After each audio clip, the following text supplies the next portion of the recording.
I'm staring at a rusted metal lockbox in a basement that smells like old pipes and bleach.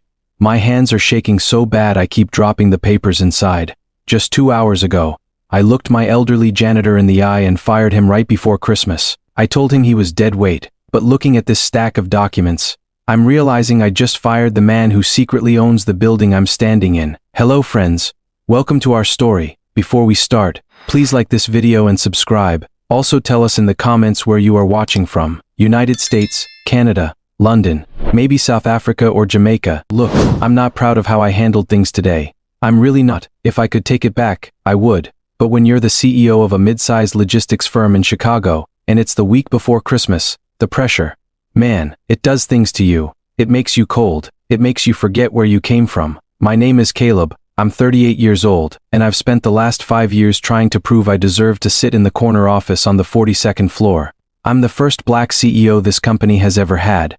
I wear the tailored suits. I drive the imported car. I play the game.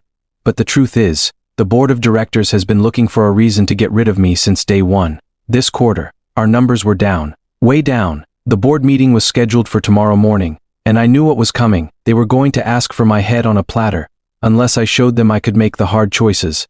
I needed to cut costs. I needed to trim the fat. That's what I kept telling myself when I saw Mr. Henry through the glass walls of my office. Mr. Henry was the night janitor, though lately, he'd been coming in during the late afternoon to get a head start. He was an older black man, maybe late 70s, always wearing the same faded blue work shirt with his name stitched over the pocket.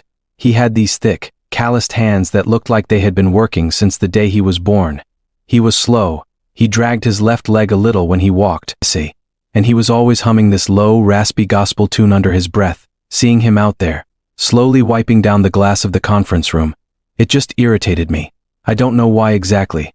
Maybe it was because he looked so calm while my whole world was burning down, or maybe it was because he reminded me of my own father, a man who worked himself into an early grave for people who didn't even know his last name. Whatever the reason, I made a snap decision. I picked up the phone, called HR, and told them to draft the paperwork. Then, I walked out of my office and asked Mr. Henry to step inside. He left his cleaning cart by the door and walked in. He didn't sit down on the fancy leather chairs. He just stood there, holding his rag, looking at me with these deep, quiet eyes. Mr. Henry.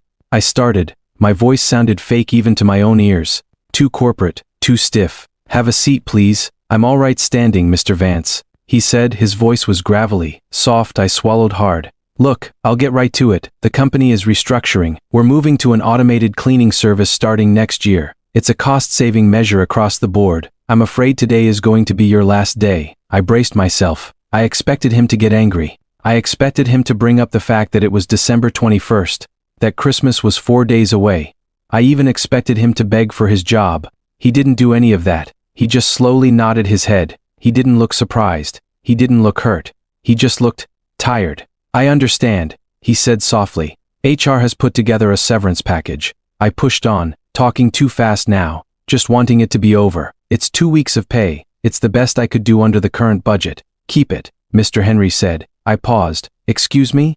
I don't need the severance, Caleb. I blinked. He had never called me by my first name before. Never. It was always Mr. Vance. He reached into the deep pocket of his work pants. His hand trembled just a little bit as he pulled out a heavy brass key. It looked ancient. It wasn't one of the electronic key cards everyone else used in the building. He stepped forward and placed it gently on my mahogany desk. The metal made a soft clink against the wood. What is this? I asked, staring at it.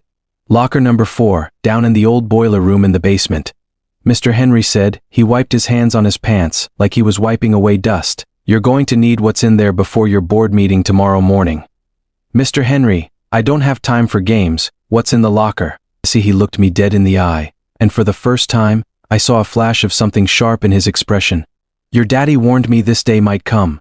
He warned me you might lose your way when the suits put the squeeze on you. Just make sure you open it before they do. And with that, he turned around, picked up his cart, and walked out. I sat there for a long time.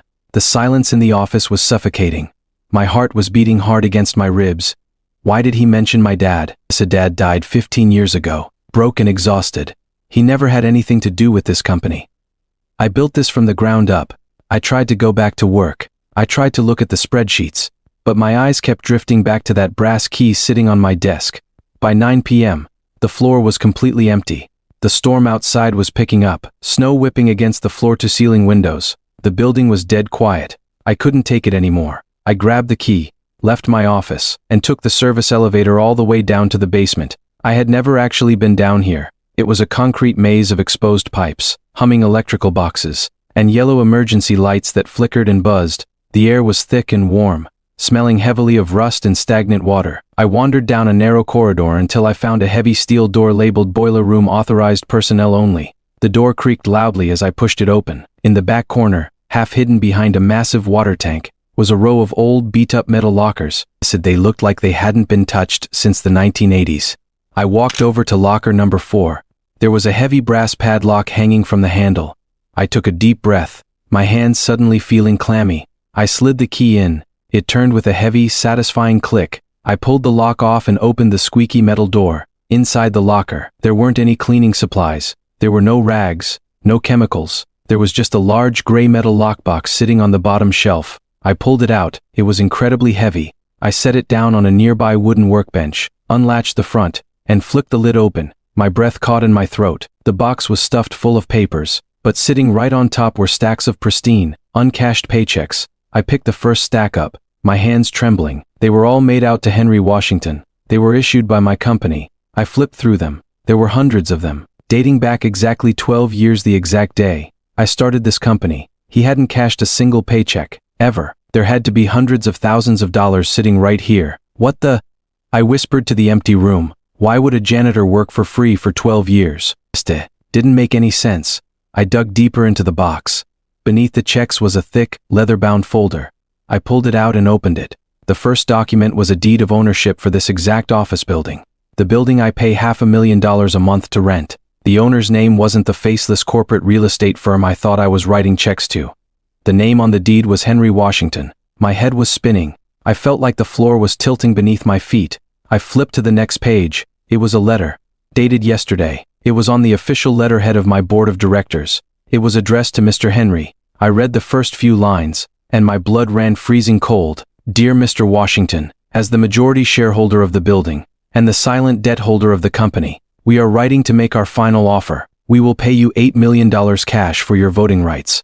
Tomorrow morning, we plan to remove Caleb Vance as CEO and liquidate the company assets. We just need your signature to bypass the final legal hurdle. Beneath the typed words, Mr. Henry had written something in thick red marker. He is his father's son. I won't let you destroy him. See you at the meeting. I dropped the paper. I couldn't breathe. The board wasn't just trying to fire me, they were trying to sell off the whole company, and my janitor was the only thing stopping them. But as I moved the letter aside, my hand brushed against something hard at the very bottom of the box. It was a small black audio cassette tape, and taped to the front of it was a faded Polaroid picture of my father, smiling, with his arm around a much younger Mr. Henry. Written on the tape, in my dad's handwriting, was, Caleb, play this when you realize they lied to you.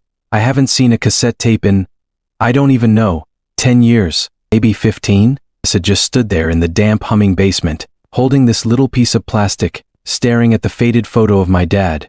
My hands were sweating. My chest felt tight, like someone had wrapped a heavy chain around my ribs and was slowly pulling it tight. I needed to hear what was on it. Right now, I started digging around the workbench, throwing old rags and wrenches out of the way. I was panting, panicking, honestly. Come on, I muttered, wiping sweat off my forehead. Finally, I found it. Tucked behind a rusty toolbox was an old, beat-up yellow Walkman, the kind construction workers used to carry around. It was covered in gray dust, but when I pressed the play button, the little spindles inside spun. It had batteries. I popped the cassette in, my fingers fumbling with the plastic door, and hit play. For a few seconds, there was just that heavy static hiss. Saying... I heard him testing. Yeah, okay, it's recording. I actually dropped to my knees. The concrete floor was freezing through my suit pants, but I didn't care. It was my dad. His voice was exactly how I remembered it, deep, a little tired, with that slight southern drawl he never quite lost after moving to Chicago. I hadn't heard that voice in 15 years. The tears came fast. I didn't try to stop them. Caleb, the voice crackled. If you're listening to this, it means I'm gone, and it means Henry finally gave you the key. I told him to wait. I told him to only give it to you when the vultures started circling. If you're down here in the basement, it means Richard and the board are making their final move. I froze. Richard was the chairman of the board, the guy who supposedly mentored me, The guy who shook my hand when I became CEO. I know you think you built your company from nothing, son. My dad's voice continued. He sounded so incredibly sad. I know you think your smarts and your hustle got you that corner office. And you are smart. You're brilliant. But the game was rigged before you even sat down. I leaned closer to the little yellow speaker, barely breathing. 20 years ago, Henry and I built a logistics algorithm. We didn't have money for lawyers or patents, so we brought in an investor, Richard. He promised to help us go corporate. Instead, he buried us in paperwork, stole the core code, and pushed me out. It ruined me, Caleb. The stress, it's what made me sick. It's what killed me. I squeezed my eyes shut. I remembered the hospital room. I remembered the bank taking our house. All this time, I thought my dad just had bad luck. I thought he was a failed businessman. But he wasn't. He was robbed by the very men I now reported to. But Richard made one mistake, my dad said. A weak cough interrupting him. He didn't know Henry was my silent partner. He thought Henry was just the hired help. So, Henry stayed. He bought this building under a dummy LLC using the last of our clean money. And he stayed on as the janitor to keep an eye on things. To keep an eye on you. I let out a shaky breath. I thought about how I looked at Mr. Henry today, how I dismissed him. I treated him like dirt. I treated him like he was invisible. And the whole time, he was my godfather. He was my protector. Here is the most important part, Caleb. Listen to me carefully. My dad's voice grew urgent. The tape hissed loudly. The only leverage Richard has over you is a poison pill clause in your CEO contract. If the company ever faces insolvency, or if the board loses confidence, they can seize all assets including the building to cover the debt. But the clause is void as long as the original founder's trust is active. Henry is the sole executor of that trust. There was a long, painful pause on the tape. Caleb, the trust only remains active as long as Henry is an active employee of the company. If he quits, or if he is terminated, the trust dissolves. Richard gets the building. He gets your company. He gets everything. He will try to trick you, son. He will squeeze you until you do his dirty work for him. Do not fire Henry Washington, no matter what they tell you. The tape clicked. The hiss stopped. Silence filled the boiler room. I sat there on the cold concrete. Do not fire Henry Washington. My stomach dropped into my shoes. I felt sick, physically. Actually sick. The board meeting tomorrow. The sudden pressure to cut costs. Richard pulling me aside yesterday, telling me I needed to trim the fat, starting with the low-level staff. It wasn't about the budget. It was never about the budget. They manipulated me. They knew I was stressed. They knew I wanted to look tough for the board. And they led me right to the slaughter. I fired the one man keeping me alive. And I did it with a straight face. I scrambled to my feet, nearly knocking the heavy metal lockbox off the workbench. I grabbed my phone from my pocket. No service. Down in the basement. I had 0 bars. I looked at the digital clock on the wall above the boilers. 11:42 p.m. The company's automated HR system. It batches all administrative changes, including terminations, at exactly midnight. Once the system updates at 12 a.m., the termination is permanent. It goes into the legal record. The trust dissolves. Richard wins. I had 18 minutes. I needed to get to my office on the 42nd floor, log into the admin portal, and cancel the termination order before the clock struck 12. I shoved the tape and the thick stack of deeds back into the metal box. I couldn't leave it down here. I tucked the heavy box under my arm, slammed the locker shut, and sprinted out of the boiler room. My heart was pounding in my ears as I hit the concrete stairs. I didn't wait for the service elevator. It was too slow. I ran up the fire stairs, my dress shoes echoing loudly in the empty stairwell.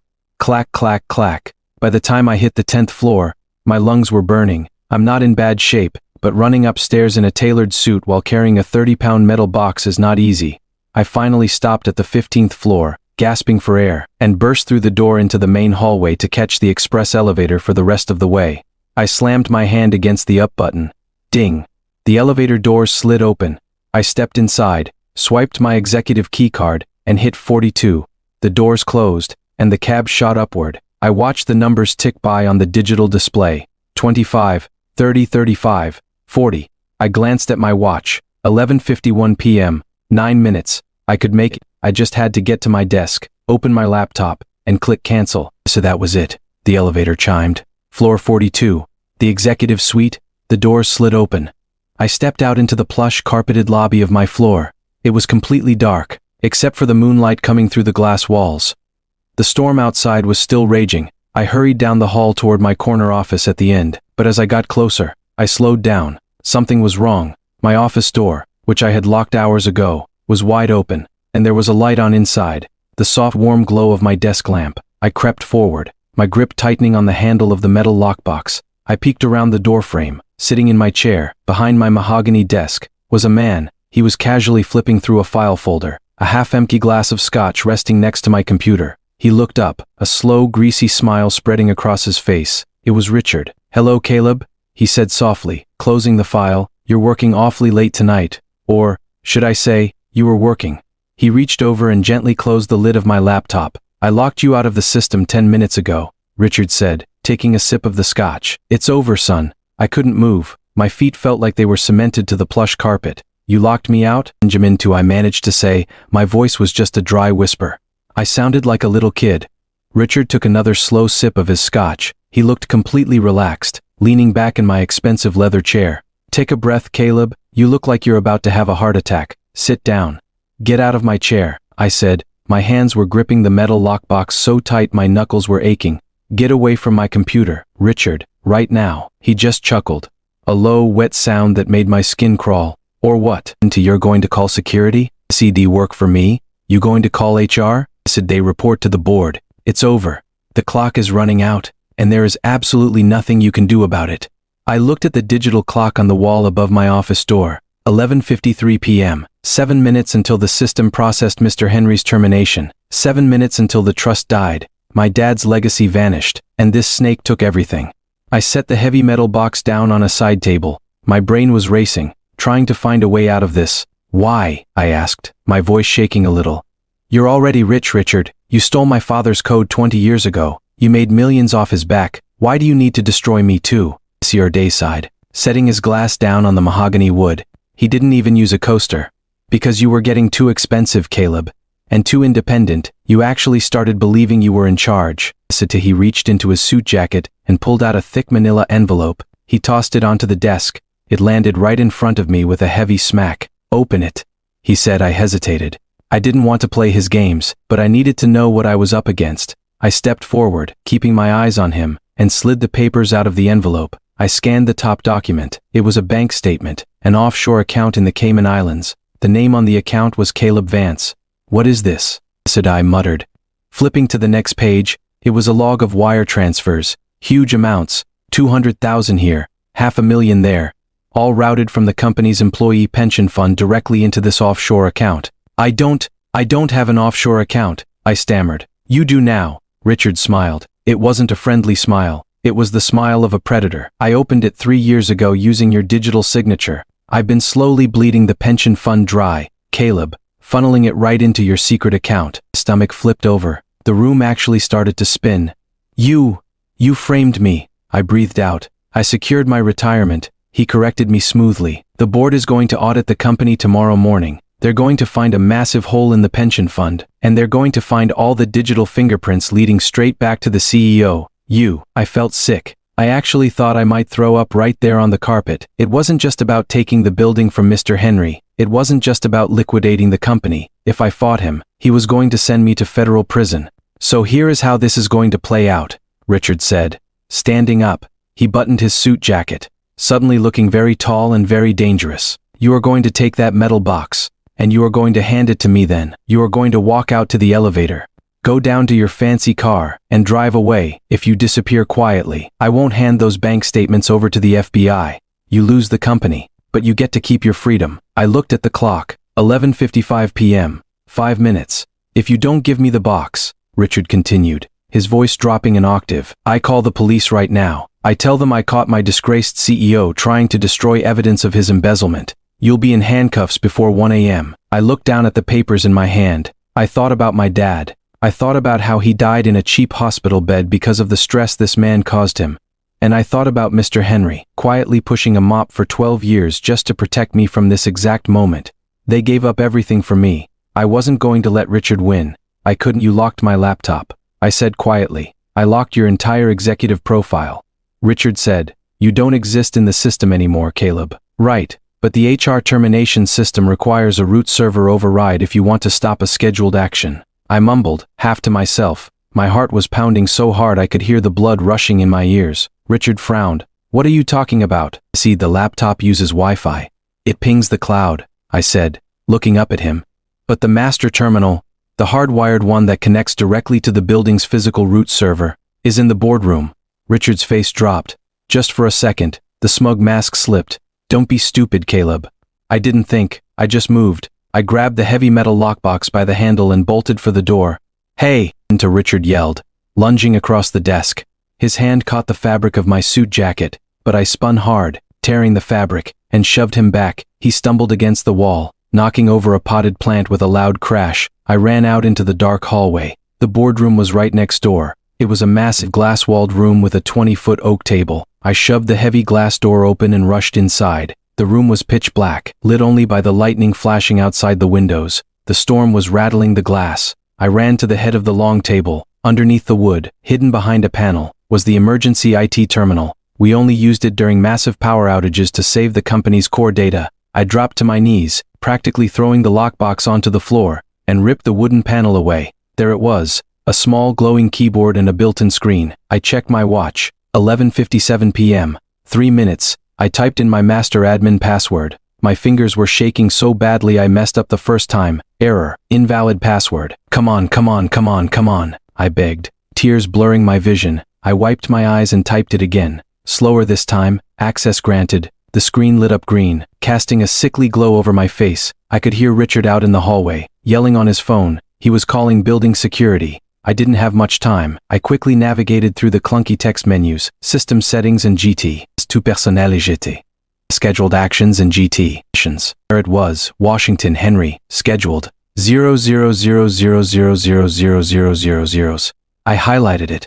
I hit the cancel key. I held my breath, waiting for the confirmation screen, waiting to save my dad's legacy. The screen blinked. Then, a bright red box popped up. Override denied. I stared at it. No, that's impossible. I have root access. I hit cancel again. Override denied. Secondary authorization required. Physical security key needed. My heart flatlined. A physical key, a USB drive or a keycard. Something IT must have installed without telling me. I didn't have it. I patted my pockets frantically. I didn't have anything. I looked at the clock on the screen. 11:58 p.m. 2 minutes. It was over. I had failed. I slumped against the leg of the oak table. Defeated. The heavy metal lockbox sat next to me in the dark. I had the proof. I had the tape. But it didn't matter. Once midnight hit, the trust dissolved, and Richard would take it all anyway. Then, over the sound of the storm hitting the windows, I heard a slow dragging footstep. I froze. That wasn't Richard. Richard wore hard-soled Italian shoes. This was the soft, heavy sound of rubber work boots. I slowly looked up toward the boardroom doorway. Standing there in the shadows,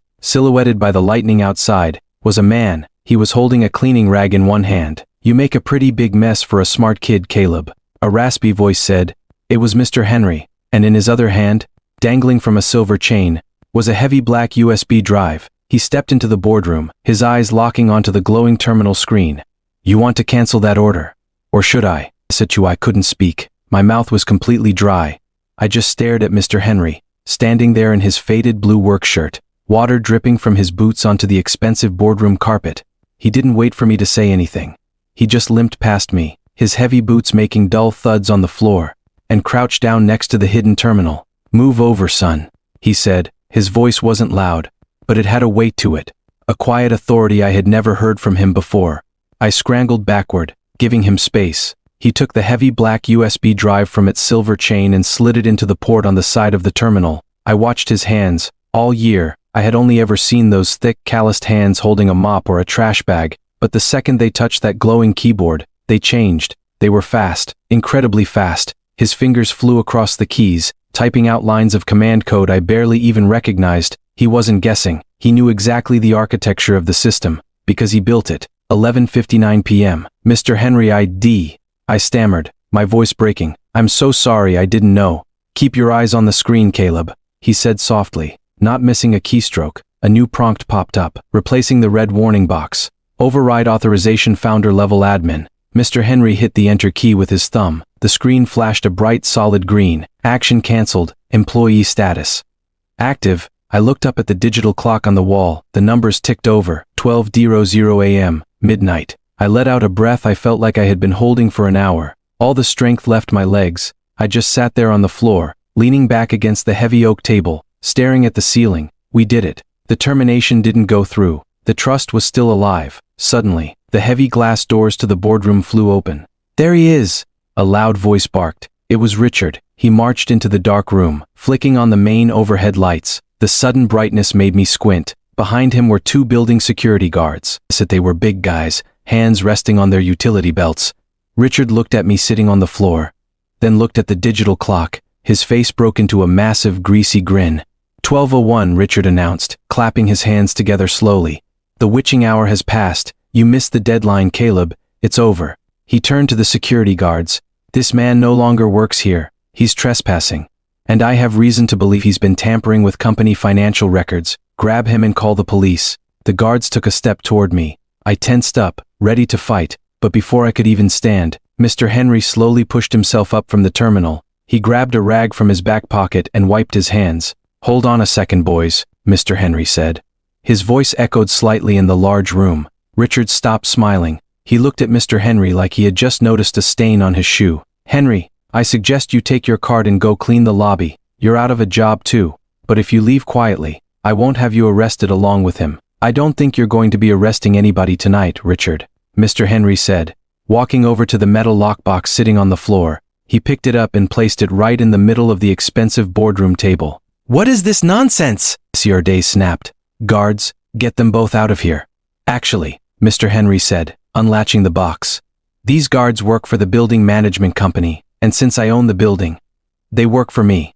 The two security guards stopped dead in their tracks. They looked at Mr. Henry, then at Richard, clearly confused. Richard let out a short, nervous laugh.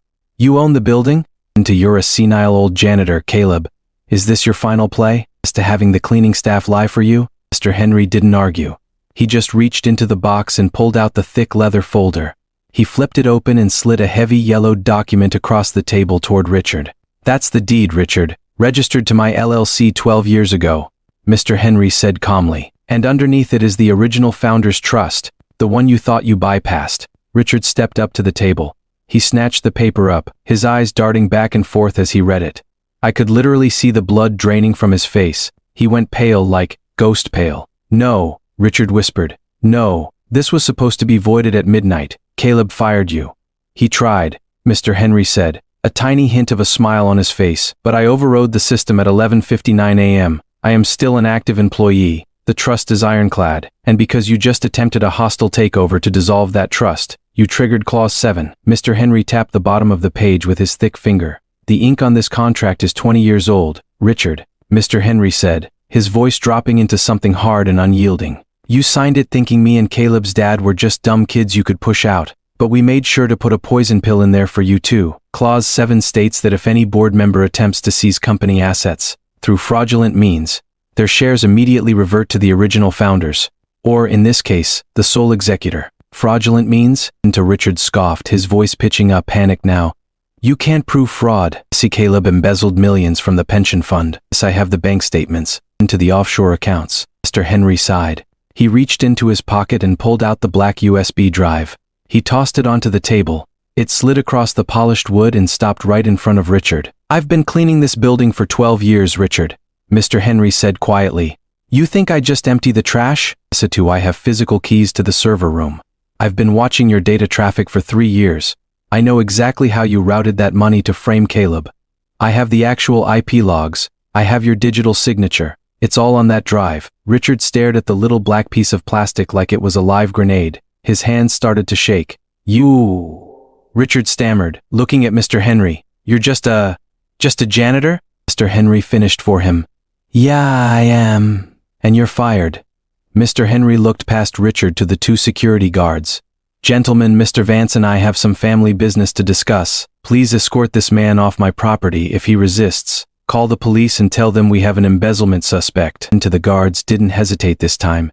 They stepped right up to Richard. "Sir, it's time to go," the taller one said. Richard looked wildly between me and Mr. Henry. He opened his mouth to say something, to threaten us, to yell, but nothing came out. He knew it was over. He turned around, his shoulders slumped, and walked out the door, the guards right behind him. The heavy glass doors swung shut. Suddenly, the boardroom was completely silent, except for the rain hitting the windows. I just stood there. My whole body felt heavy. I looked at the old yellowed contract on the table, the ink on the bottom line, my dad's signature, right next to Mr. Henry's. I looked up at Mr. Henry. He was packing the papers back into the metal box. He looked tired. Really tired. Mr. Henry, I said, my voice thick. Tears were stinging the back of my eyes, and this time I didn't try to blink them away. I don't know what to say. After how I treated you today, after how I spoke to you. He stopped what he was doing and looked at me. His dark eyes were soft. You lost your way, Caleb, he said gently. It happens. This world, this money, it makes you forget who you are. Your daddy knew that. He told me to watch over you, to step in only when you needed saving from yourself. I wiped my face with the back of my sleeve. I don't deserve this. I don't deserve the company. Mr. Henry walked over to me. He reached out and put his heavy, calloused hand on my shoulder. It was a warm, firm grip. You're your father's son, he said. You've got his brains, and you've got his heart. You just let the wrong people tell you how to use them. Tomorrow morning, you're going to sit in that chair, and you're going to run this company the way it was meant to be run. Honestly, fairly. I nodded slowly, swallowing the lump in my throat. Are you still going to be the janitor? Mr. Henry let out a low, raspy laugh. It was a good sound. Boy, I'm 78 years old and my knees hurt when it rains. I'm retiring. I think I'll just be the landlord from now on. I laughed too, a wet, shaky laugh of pure relief. Come on, Mr. Henry said, patting my shoulder. Let's go home. Tomorrow's a big day. We walked out of the boardroom together, leaving the metal box and the past behind on the table. The storm outside was finally starting to break. As we waited for the elevator, I looked over at the old man in the faded blue shirt. I knew I had a lot of work to do to fix the mess I had made. But for the first time in 5 years, I wasn't scared of the future. I finally knew exactly who I was.